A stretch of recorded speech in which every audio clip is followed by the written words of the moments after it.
Patch 8 for Baldur's Gate 3 is still somewhere on the horizon. While I do not have access, I've been poring over the BG3 wiki, consuming every bit of information about this patch. In this video today, I want to go through all 12 of the new subclasses and very briefly talk about ways that they could be made slightly better or, well, much better. Some, like the Hexblade, don't need help at all, really, but others, like the Drunken Master or the Crown Paladin, need a little bit of love.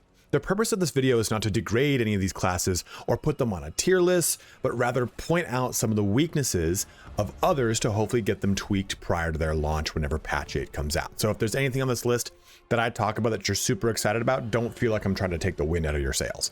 In my typical fashion of upfronting the knowledge in my videos, it's a bit harder with a format like this, so you can simply navigate to any of the subclasses you have an interest in to hear my thoughts in the description and timeline using the chapters.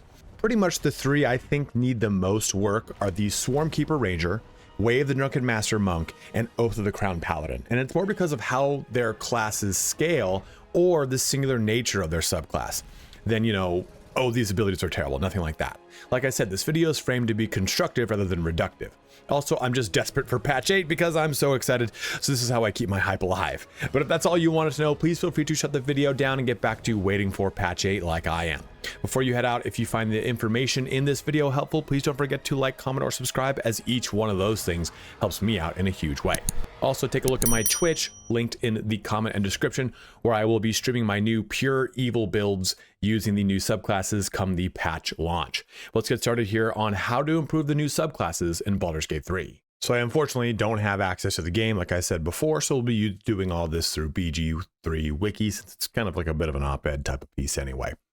And a huge shout out to my friend Remortis for helping me. He has done plenty of Baldur's Gate 3 videos and is a repertoire of knowledge of all things 5th edition, and well, I guess, you know, 5th edition, 5.5 and below of D&D. So a huge shout out to him. You can check him out in the description below.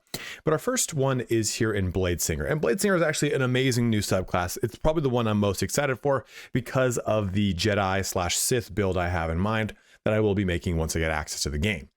But one of the things I don't like about it, and this is something that was fixed in 5.5, 5th.5 edition of D&D, is the way that the scaling of your damage works. So as it works with this, you scale with dexterity, which isn't a terrible thing, because you're going to have at least some sort of dexterity, you're going to have constitution, and you're going to have intelligence if you're playing on a wizard character, right? You want to have your intelligence the highest because that's going to be all of your casting capabilities.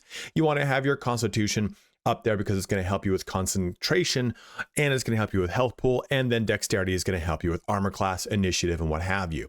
But you have to kind of split, or at least choose which one gets that additional benefit. And then as you progress through the game, you're going to split it. Why did I say it like that? But you're going to have to split the way that you allocate points across things like using the ability improvement, either using specific weapons or items, what have you. And that then results in, say, maybe using the crown that sets your intelligence to 17, just locking it there and going a different direction if you're going to, say, jump into the Eldritch Knight and Fighter or whatever it is. What I think would be really great here for Bladesinger, and this is something that I said was done in 5.5, is make it so that this scales with intelligence. So you could be a pure wizard character and have really high intelligence, and Bladesinging really kind of work hand in hand so that you can have everything come together and have your attacks really work off of that intelligence for some really good, crispy, fun damage. Otherwise, though, this class is completely amazing. I'm so excited to use it. And I don't think that by it not having intelligence, it's just like, oh, it's unplayable or anything like that. I'm not saying that for any of these subclasses. I think it's just something that would make it a little better, and it's succinct and in line with the way those the 5th.5 edition rules are going right now. Now, one of the more, I guess you could say, perfect subclasses is the Shadow Magic one, because it's just a lot of fun. It offers a lot of really cool options for Sorcerer here, with Eyes of the Dark, Strength of the Grave, and especially the Hound of Ill Omen. We've seen how the Hound of Ill Omen will basically help you out with near unlimited sorcery points depending on how it all works out and how you can really trigger those. But what I would have liked to have seen with this would maybe not necessarily been linked to the subclass, but more meta magics added in that either the subclass can tap into or the sorcerer as a whole can tap into, since that is so integral to the sorcerer. And that's going to play along something that we're going to talk about too with the Hexblade. But this is going to be a really fun subclass too for Sorcerer, and I'm really excited about it because it offers just a really fun, cool way to basically play a summoner style of character with the Sorcerer at level 6 with the Hound of Ill Omen, and that playing into your sorcery point generation at a really awesome rate. So this is a really quick and easy one. There wasn't a bunch of notes here. It's going to be kind of like the Star Druid. There's not much to say with the Star Druid.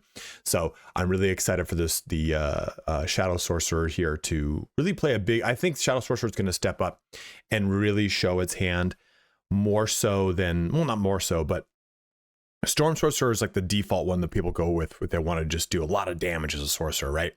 And while this isn't some sort of alpha striking sorcerer like the Storm Sorcerer can be, I think it really affords a lot of really cool variety when it comes to the sorcerer to add a lot of fun to the subclass, or at least to the class as a whole. I'm really excited for Swashbuckler. Swashbuckler is one of my favorite rogue subclasses. It was something that I used to play a lot with in Baldur's Gate 2, so it's exciting to see this added to 3. And this is another one too that I don't have a ton of things to say for it. I think what could be fun though is giving it medium proficiency as a symptom of its subclass, because rogue does not get medium armor proficiency, only light. Just to kind of, I guess, make this more of a bruiser style of character, taking advantage of the armor of agility towards the end of the game, or some of the really great medium armors that you can take advantage of. I think a lot of people when you're playing rogue, you just kind of end up falling into like the ballast armor of something like that, sort, or even just elegant leather armor is really good, or leather armor in general is pretty awesome. But still, there's plenty of ways to already increase your initiative as playing a rogue anyway. But a lot of really fun, cool stuff here. If you've not seen the Swashbuckler, it pretty much adds combat in a bigger way. That's up close and personal. That's not reliant upon sneak attack entirely, like you get with your assassin or what have you. And you have a lot of interplay with charisma here. Charisma is the spellcasting modifier used for disarming things, throwing pocket sand, or vicious mockery. So a lot of fun stuff, and panache as well. I think what could have been cool here is at level 11 though, give it like a rogue extra attack, because rogue, even though it's a melee character, well, quote unquote a melee character, does not get extra attack. You have to jump into another subclass or another class in general to get extra attack from them.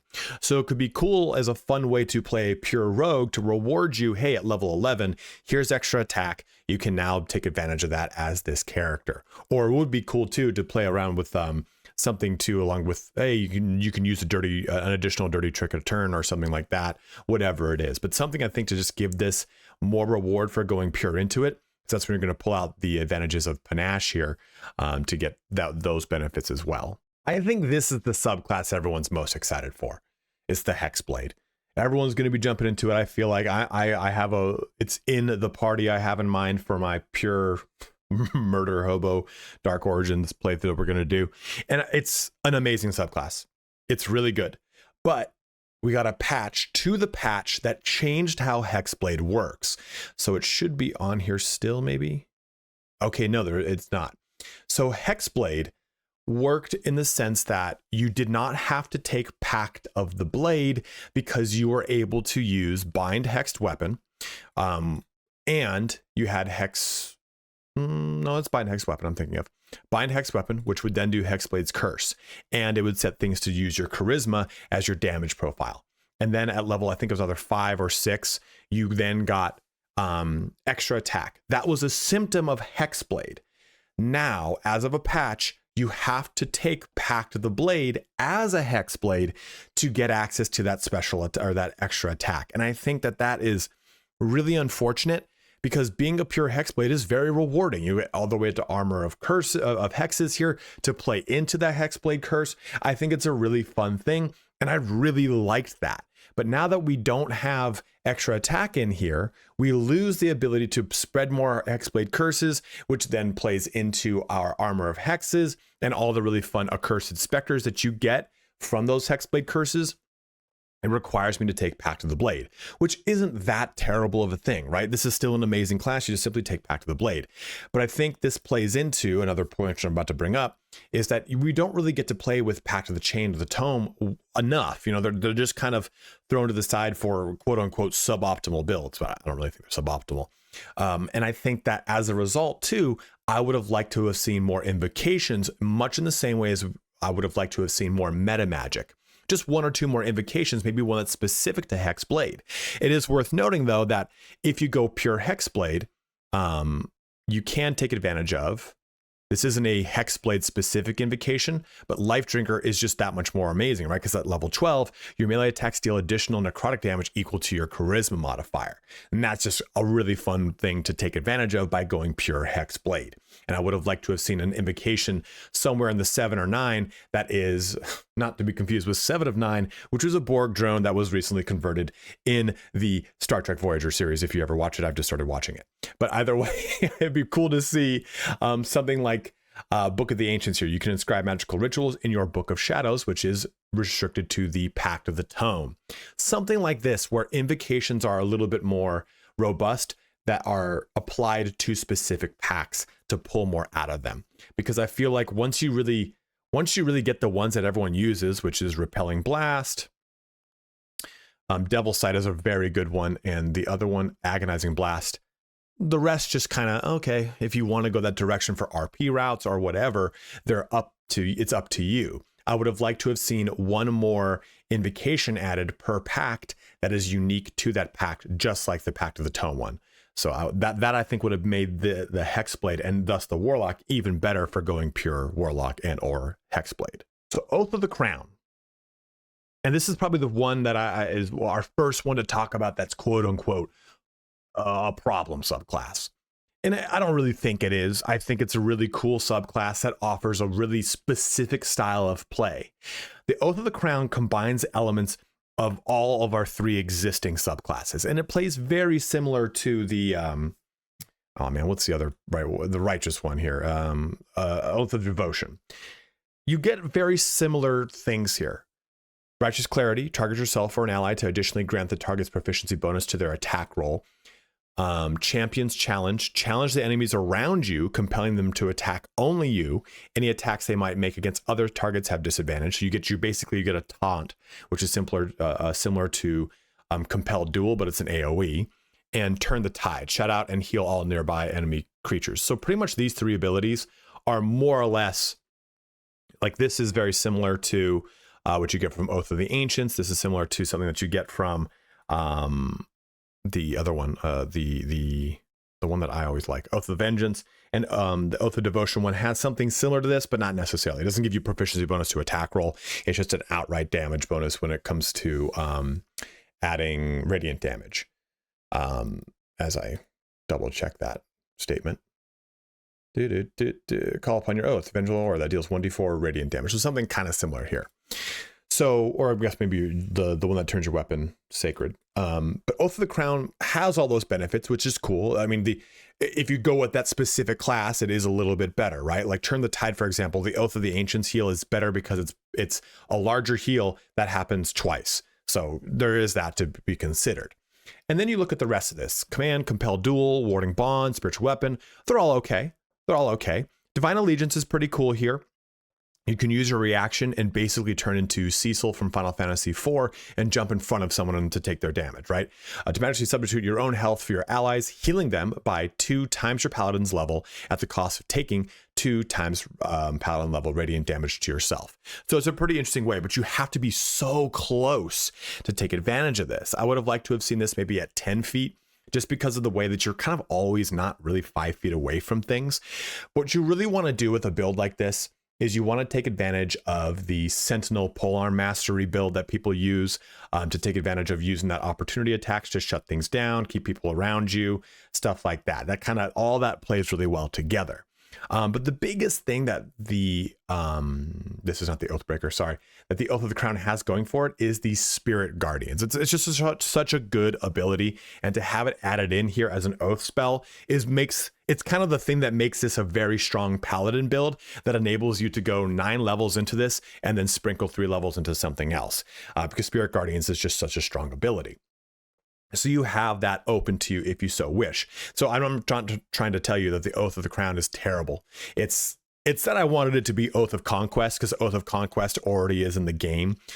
But I think it's that the Oath of the Crown, it just feels like it has a bit of an identity crisis. It feels like a weird or different Oath of the Devotion. And it feels as a result, too, that a lot of the stuff you don't really get until the last portions of its leveling. And even then, I feel like I can get that online in different ways that are a little bit better. So I think what I would like to see is maybe something else or something more focused when it comes to the 3 of these, or Divine Allegiance that scales better. Because right now I just feel like it just doesn't, there's nothing that really pushes me into it more than I would want to go with, say, any of the other oaths for that matter. I mean, Oath of the Ancients is probably my favorite build in the game when it comes to a Paladin, because that heal is just so strong. Now, the Giant Barbarian is going to be really cool. It's going to be very fun. It's going to take the throw barb and just amp it up to 11. It's awesome. So Giant's Rage, right? You enter a rage, you increase in size, your carry capacity is increased, you you can cast Thaumaturgy as a cantrip at will. Boot of the Giants, you can kick things. Elemental Cleaver, which is cool because basically it takes the ability of the Draconic Glaive, which is to imbue any weapon with all of these following elements. You get that built into your rage now, rather than having to use a Draconic Glaive. And it turns any weapon that you want into Throne. This also opens the door to pretty much every single weapon you want. So if you want to use the Balduran Slayer, the Great Sword, Balduran Greatsword, what a great video. What an awesome video from this guy who makes Baldur's Gate 3 video content like a moron. But still, my point, you can use any weapon you want because this imbues it with additional elemental damage and it gives it the Throne property. You remember that when it comes to throwing things, if it does not have the Throne property, the damage is calculated based off of the weight of the item you throw. If it has the Throne property, it will then use that weapon or item's attack damage. That's why this is such a crucial ability. And if thrown, it will automatically reappear back in your hand. This is super good. And then Mighty Impel, throw a creature or object that is medium-sized or smaller. But what are my notes? Well, in D&D, the Giant's Rage scales. This is going to increase your size by a category. So if you're small, you go to medium. If you're medium, you go, I think medium goes to large, and large gigantic, I think is the route. I would really like to see this double scale. So, okay, level 3, enter rage, you increase in size. Level 10, give me like a level 12, jump my scale by 2. Give me 2 category jumps. It's level 14 in D&D, but yeah, you know what? We can't go to 14 in this game. Like, give me a huge Dwagar. Just ripping and gripping down the map. I think it'd be a lot of fun. And I don't know how Enlarge works with this rage. I've not been able to play around with it. So there is that. I would like to see this make me get even larger. And I think there needs to be more of a reward for going pure classes if the things are all scaled out properly. And we'll talk about that when we get to Ranger, right? But hey, you're going to go hard in the paint on this class and go pure class. Let us give you something for going to level 12, or let us get you something to getting to level 11, whatever it is. Again, as long as the rest of the abilities scale properly, that you can say, hey, I didn't go to level 11 because I found the reward for multi-classing into this class was a better result. And lastly, Mighty Impel here, throw a creature object that is medium-sized or smaller. Remortis was telling me that this is not an actual, like it's not a very far range. So I would like to see this be a larger range for Mighty Impel, or have this also medium size or smaller scale with you. Like you can throw an object that is 2 categories or 2 categories below you or whatever it is, right? Like I think that could be a lot of fun to pull a lot of fun out of it. I just think it'd be really cool to be able to do stuff like that and really lunge things, especially if you're like a gnome or a dwarf and just chuck something across the entire map. Now, Death Cleric is another one of the clerics I am extremely excited for, especially because I want to do a Shadowheart build that uses death domain, and we just completely corrupt her for my Dark Urge build, well, playthrough. And I don't really, there's not a lot of problems here, because the problems that exist for the death domain are like just a symptom of the restrictions of the game, not necessarily a restriction of like, oh, you know what, I wish this had 1d8 rather than 1d6, whatever it is. We get your necromancy cantrips that only target one creature, can target an additional creature. We get the new necromancy cantrips. We get a lot of play with necrotic damage. We can bypass that necrotic damage because we can ignore resistance to necrotic damage. I don't know why I said bypass necrotic damage. That's not what I meant. I meant bypass resistance. And it is one of the most resisted damage types in the game. So this is how we bypass that. But I just wish that there was more necrotic spells to take advantage of. Yes, you can mod those things in, but there are so many more to take advantage of that were added in with other supplements, other books, you know, a Witherbloom or whatever the hell it's called. But in addition to, there are other cantrips you could do. So I just wish that the Death Cleric had more necrotic damage spells to take advantage of. And keep in mind too, this damage you deal ignores resistance to necrotic damage. And if you take a look at this, this is not something that you have to do. This is a passive feature. There's no action requirement. There's no divine divinity. Whoops. There's no disability channel divinity that you have to use, anything like that. It's just turned on, which is cool. So if you do any kind of melee damage, it works that. Any kind of spell damage, it works for that.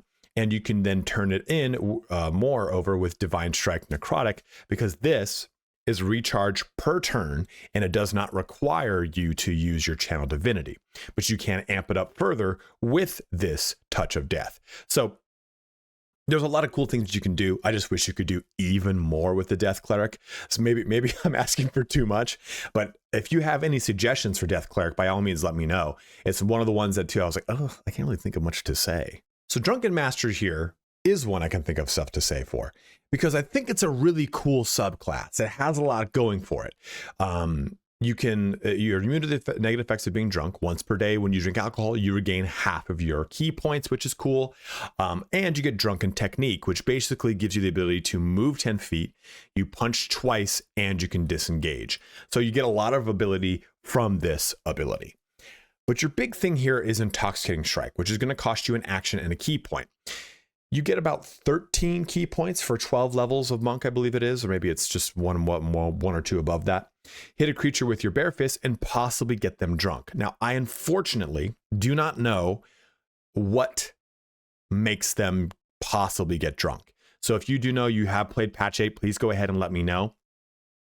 If the attack actually hits, then they're drunk. But I don't know if there's an additional condition, say, that they've got to make before determining if they become drunk. So there is that. So that is a bit of a question mark in my head. Leap to your feet is when you're prone, which is cool. Redirect attack is pretty nifty here. So when a creature misses you with a melee attack, you can spend 1 key point as a reaction to make an unarmed attack against the attacker.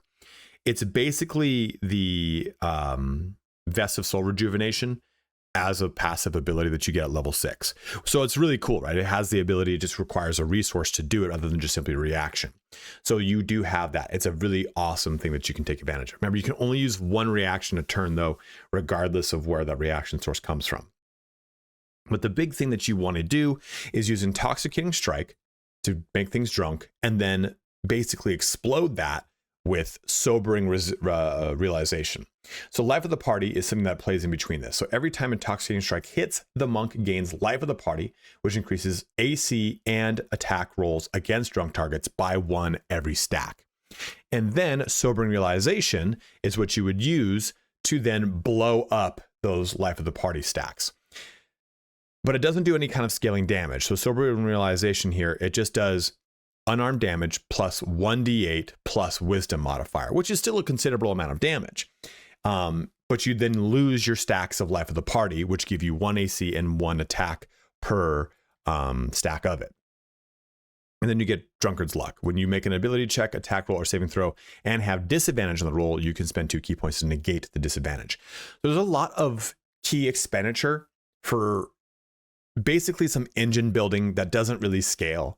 I just wish that Life of the Party stacks could add damage points to Sobering Realization, or maybe even heal you as a result, because you're losing a lot of AC, you're losing a lot of attack to just basically do 1d8 plus your wisdom modifier, which isn't terrible, again, like I said, but it's not that much more of damage.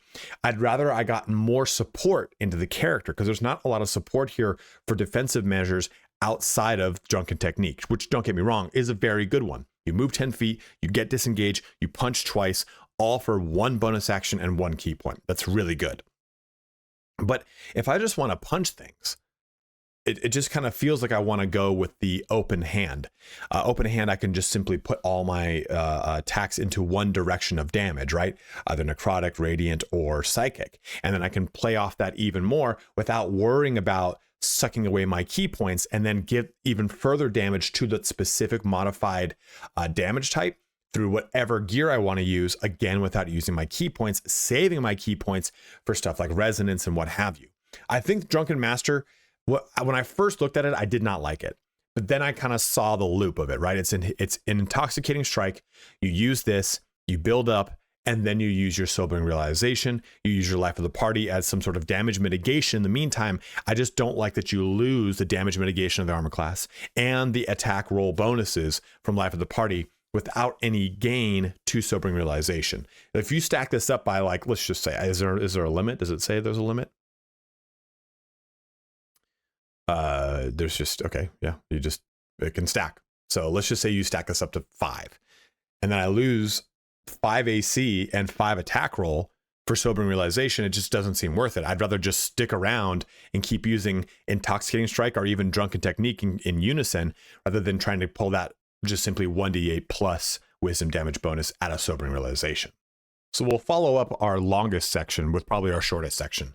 I have absolutely nothing to say about Circle of the Stars.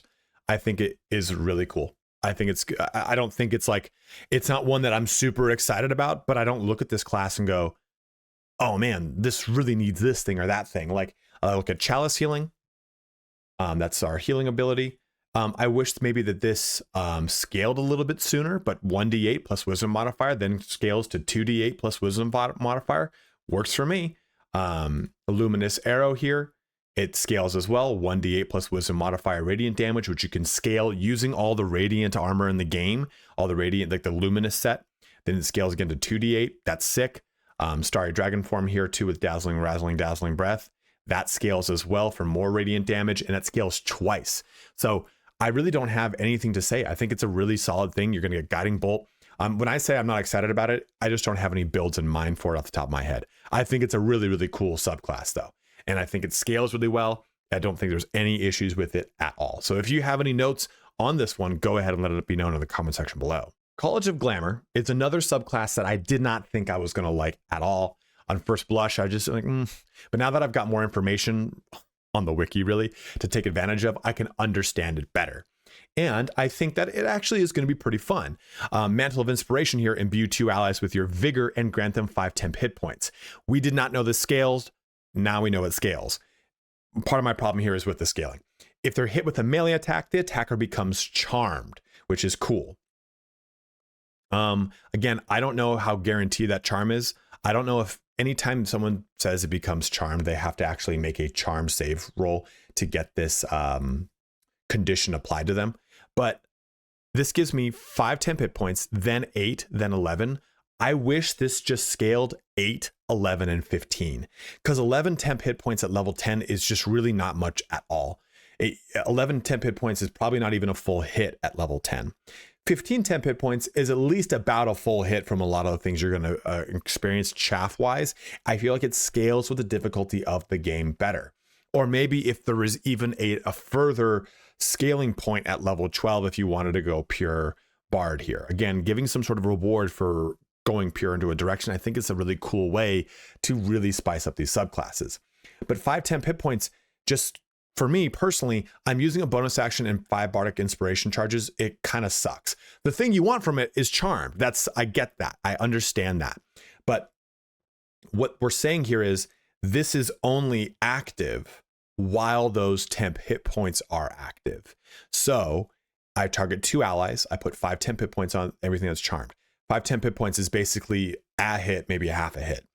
At that level, right? At level 3. But as that scales out, it just doesn't really last the test of time. So this is really only good for 1 hit, which I think also is part of the balance of it. So I have to have the duality to look at that, or at least the devil's advocate to look at that and say, hey, there's got to be a balance element here. It can't just be like, oh, here's 40 temp hit points, tank the world. Because remember, you can only get temp hit points from one source. So there's certain characters you're not going to want to throw this onto. For example, a Spore Druid. You won't be able to get the temp hit points to apply, thus this will be wasted. The way the game works is temporary hit points will only be applied to the character if the max temp hit points of what you're applying are higher than the max temp hit points of what were there. For example, if someone had something that gave them 6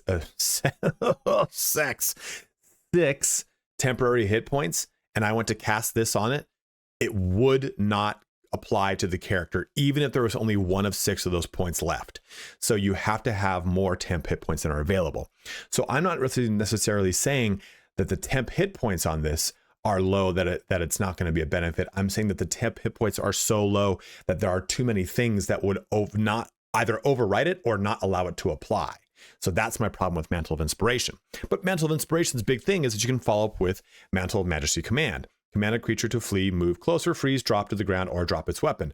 Targets that are charmed automatically fail their saving throw. So you basically use these two in conjunction with one another and get your ability to either, move closer, freeze, whatever it is. And that's the big thing.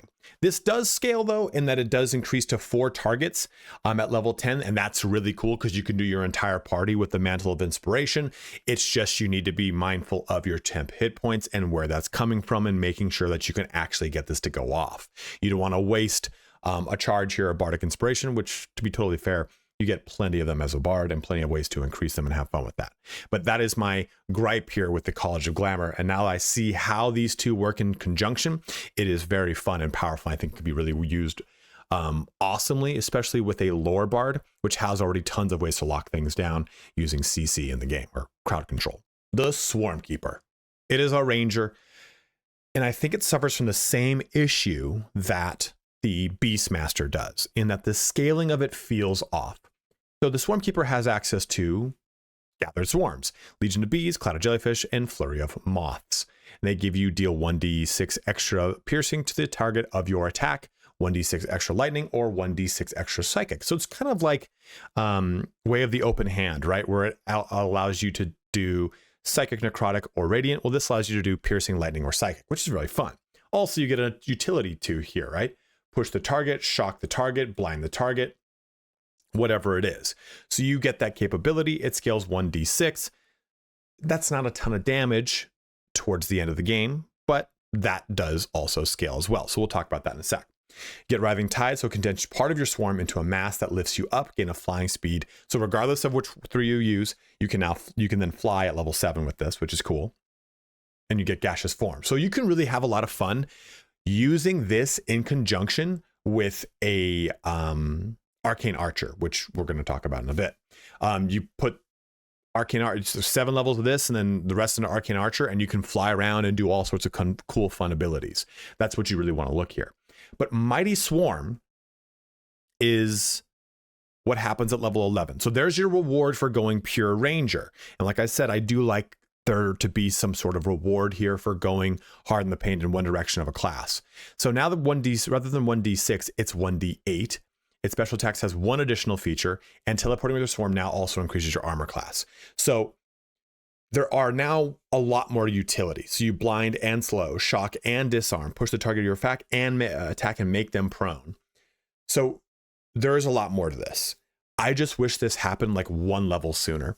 It's kind of the same thing with Beastmaster. That's the other issue I have with the Ranger scaling, is all the cool stuff for the Beastmaster happens at a point that is so late in the game that I'm like, damn, okay, I that's fine and all. Then the beast actually becomes good.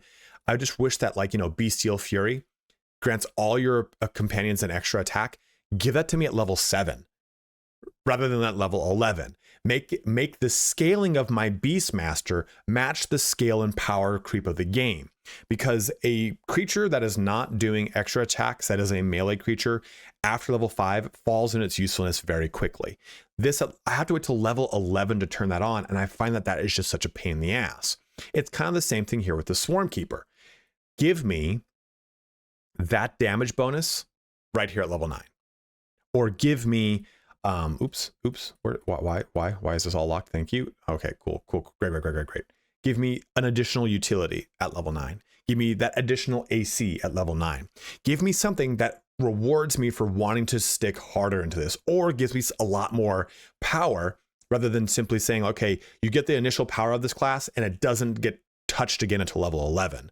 That's 7 levels of like 8 levels of just, yeah, right? Because you get this is a level 3 class for subclass. Yeah, that's 8 levels of kind of just having the same overall capabilities, just now that you can fly. So I think just a little different scale, like a more of a gradual scale than an immediate scale, would make the Swarmkeeper flourish, so that can actually do either more interesting subclass or multi-class options, or have it actually hit a better slide, so I don't feel that weird gap. A lot of this happens with the Ranger between 7 and 11, not to be confused with 7-11. You have this weird power gap where your Ranger doesn't feel good, and then you hit 11, you're like, oh, I didn't make a mistake. I didn't make a mistake with this class. That's happened to me when I played my Beastmaster. I was like, oof, I'm really feeling like I'm really behind the power curve. Then I hit level 11 in Act 3 and I felt strong again. I just don't want players to experience that and make them wonder if they wasted all the time on this class. Next up, another of my favorite classes. It's just one of my favorite subclasses in like general fantasy, Arcane Archer. Arcane Archer right there. So our new fighter subclass, which adds a very heavy emphasis on bow and arrow play, right? And we get plenty of stuff to take advantage of with this. We get all of our arcane shots. One arcane shot option can be switched to out at any level. So you'd use this, so every time you jump into a new level, you have to swap one of these out. Like say the Warlock spells or Sorcerer spells or Bard spells, that's how you swap them out, right? Spell save DC for these actions uses intelligence, so you have to be an intelligence-based class to take advantage of this. And then you get all of your different types. So Confeebling for necrotic damage, Beguiling for psychic, you have Banishing to banish, you have force damage over here, more psychic, more poison, additional piercing in a straight line, a bursting arrow, which does more force and explosion type of situation. You have all these different arcane shots. Then you get a curving shot, which allows you to basically, if you miss one target, you use a bonus action to attack the next closest target. And Magic Arrow now sets them all to that they can overcome resistance to mundane stuff. And that's it. I just wish we had more arrows is all. We have a lot of really awesome arrows to take advantage of. And I think this is pretty much all of them from the actual D&D. We might be missing 1 or 2. And those 1 or 2, I'd like them to have just come in at level 10. Because at level 5, you're going to be able to choose 5 of these. You only start off with 3, and we get what? 1, 2, 3, 4, 5, 6, 7, 8. So you get to choose 5 of the 8. So that's a pretty good number, right? And you can use it 10 times, which is really cool here. Because I believe this is on short rest, right? Yeah, on a short rest, arcane arrows are replenished. So this allows you to really have a lot of fun with Arcane Arrow. I just wish, again, that there was more variety to them. And another thing, one of the things that I kind of just hate when I play this game is I have a pouch filled to the brim with all the different arrow types, right? Like the teleportation one, the silencing one, all of them. I just wish that there was something that could take advantage of them and make them better. They're already great, but it'd be really cool if the Arcane Archer had like a passive that supplemented using them to encourage people to use them on Arcane Archers. Because I was using it on my Gloomstalker Ranger that was focused on using ranged weapons. I always try to like give it whatever class is using like a ranged bow and arrow. They're going to hold all of my special arrows. It'd be cool if the Arcane Archer had some way to take advantage of them. Like, oh, they can use them as an action and a bonus action or something like that. It might be a little overpowered, but it'd be cool to, they add like 1d8 piercing damage to all of them, whatever it is. Just something that makes them, that kind of drives the character to want to use them versus keeping them in that pouch as like a constant, well, I'll save it for a rainy day, right? Like we all kind of have that oh, I'll hold on to this for an important fight, and then you just never think to use them in an important fight because there's nothing that gives you the impetus or rewards to you for using them, right? It says like, hey, use it now because I'm going to give you a damage bonus with it. I think every time I get in those big, hard to fight moments in Baldur's Gate, my brain very rarely goes to those. It always is like, okay, how can I optimize my actions and my bonus actions to get the most damage out, rather than how can I optimize actions and bonus actions while using maybe one of these arrows that would result in me winning better. I think the time that I really used it to overcome stuff was when I was in the sewers, I guess no spoilers here, right? In the sewers of Act 3 to fight someone that turned into something big and scary, and I had to knock people off of stuff. So you understand where I'm going with that.